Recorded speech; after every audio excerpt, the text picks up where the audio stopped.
simula po dun sa childhood yun na gano'n, nagtinda-tinda din kayo, Mami. So, paano nyo naman pinasok ang pag-reporter? Ay, hindi. Parang ano yan, talagang parang aksidente lang yan. Di ba laking probinsya? Nakikinood nga lang kami ng TV. Pero balita ko po, journalism ang natapos ninyo.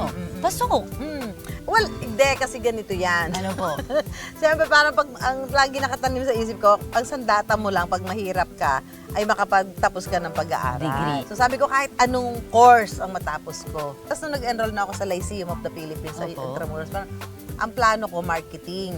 Ang daming kumukuha ng kurso, haba ng pila. Pero sa College of Arts and Sciences, sa BS Journalism, wala. Sabi ko, dito na lang ako. So, dahil sa pila. Dahil sa pila. Dahil sa pila.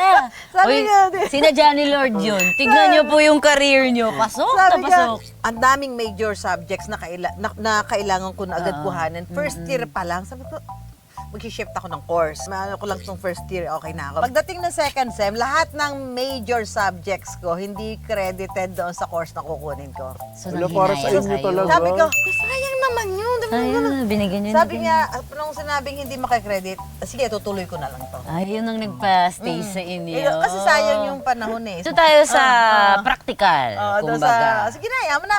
Basta ang ano mo naman, ang goal mo naman, objective ko naman talaga doon makatapos naman. Very chill si Mami Suno. It's not the course. Kasi parang sabi ko, lahat naman ng bagay mapapag-aralan mo eh. Di ba? Wala namang pagdating mo dyan, alam mo na yan eh. So kung lahat, aaralin mo din. So,